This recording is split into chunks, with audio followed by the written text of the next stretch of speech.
Still ahead, stars of the haunted hit series Paranormal Lockdown on bringing ghosts into reality.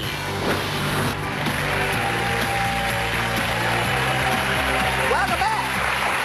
So, the White House proposes like an 18% budget cut to the Office of Housing and Urban Development, which helps the poorest Americans find a home, find a house, place to live. But Housing Chief Ben Carson reportedly managed to find $31,000 to put a new dining room in his office. Now, I guess he thought nobody would think it was strange that he needed a dining room for $31,000. You could have just come to my house. I'd have given you mine. Really? Cost you less money, but is there a problem with some of these picks that the new guys made? Because they seem to feel that the piggy bank is there specifically for them, because it's a very specific amount of money, right? To do your room, right? Tom Price was spending taxpayer money. I think he's gone on private jets. Scott Pruitt is using tax money to fly first class, and he's got plenty of money. And I think Mnuchin also has issues. So they just do whatever they want in this administration. And there's no consequences. I'm surprised at Ben. I mean, he was very good to my husband when my husband was in medical school. But he's a lousy shopper, I'll say that. Yeah, I mean, he would invite us to his home. I've been to his home several times, and I've often said what was the table like? The table. I will say, I thought at his home it was pretty modest. I thought he was living pretty modestly, nice, but not a $31,000 table. And I'm very disappointed in Ben, and I'm disappointed in some of the things that he says. And I remember you and I were talking about two kids from the projects. Remember when he said he didn't want to make the projects too cozy because he didn't want people to feel comfortable enough to stay there. And I remember tweeting out saying, so poor kids like myself, I should be penalized by the government and not have a comfortable place to live. And now he's spending $31,000. I'm very disappointed in that. It's disappointing. Well, we had a table. I'm sorry, go ahead. Well, no, when my husband was first elected to the Senate, we had to furnish the office, etc. And we had two choices. We could spend government money to do it. We chose to buy our own. Exactly. We bought the pieces of furniture that are in his office with the exception of the desk, and that was a gift from Barry Goldwater. It was his desk.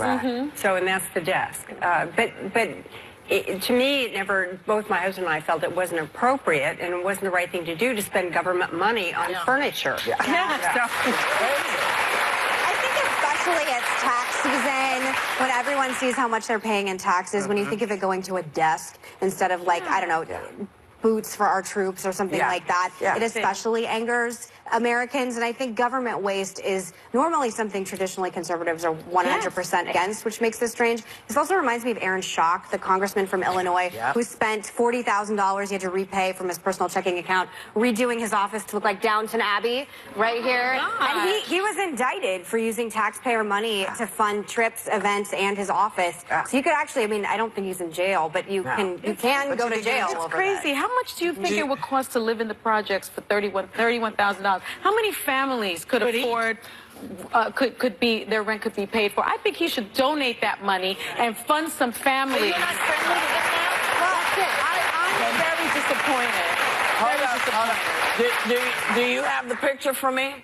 Because I found a table. You know what that is? That's probably a Apprentice. Yes. So the new guy who's there, nobody's using it because they canceled that show. How about IKEA? Right? I mean, it's just sitting there. How about going to Target? I have a bunch of stuff from Target in my apartment. It's really nice. It's nice. There's really no reason to spend $31 grand on a desk. But the new guy's got this sitting around. It's just hanging. I don't mean to be rude, but it's just hanging around.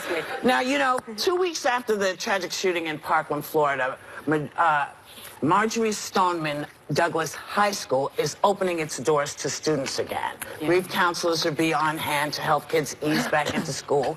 And I think some kids are ready and some are not. It can't be easy. Someone was saying, like, if you're in a plane crash and there's a plane that still exists. Would you get back in that plane? It sort of feels like that. Yeah.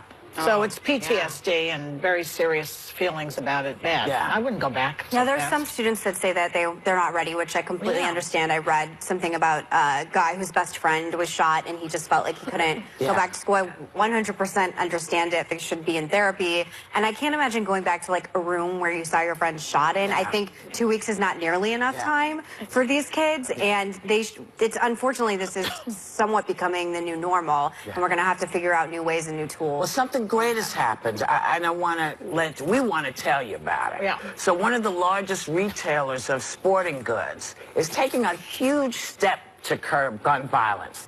Dick's Sporting Goods announced that they're permanently pulling assault-style rifles off their shelves. Now, CEO Edward Stack said,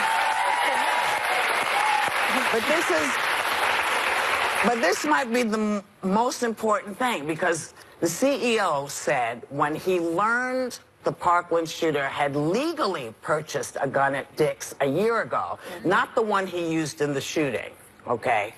But he realized that the law wasn't doing enough to protect Americans. And do you think that for a retailer to say, listen, we're not shutting everything down, but we're going to take these off because these seem to be a leading cause of this kind of issue. Well, he's being rational, I think it's kind of amazing. And doesn't Walmart sell guns? I believe Walmart also Doesn't sells. Walmart sell guns also? It's showing that the private sector has control Yes. over Money where they can talks. sort of surpass the government in different ways, and there's still a lot of power in the private sector. And if you support the ban on semi-assault rifles and assault rifles, then you should go to and support Dick's Sporting Goods. And if you don't, because they're not saying stop carrying guns. They're not saying no guns, no guns, no guns. Right. They're saying this seems to be an issue. And for us, we want let to me see what we can do We about want to it. help. It's a great step. They're also saying that you can't buy any gun under the age of 21. I like that as well. And you know what was interesting to me? They had already removed the modern sporting rifles, or these assault-style rifles, after Sandy Hook from all the Dick's stores, but they were still selling them at the Field and Stream stores. So now they're saying we're not even going to sell them there. Walmart stopped selling them 3 years ago, which I didn't know. Who did? Walmart. Oh, they did? Well, good for them. It's So a great, I mean, They're taking affirmative action. But again, it's not saying you can't have your guns. It's saying we have to do better. That's what it's saying. And we all feel like that no matter where we stand. So we'll be back. All right.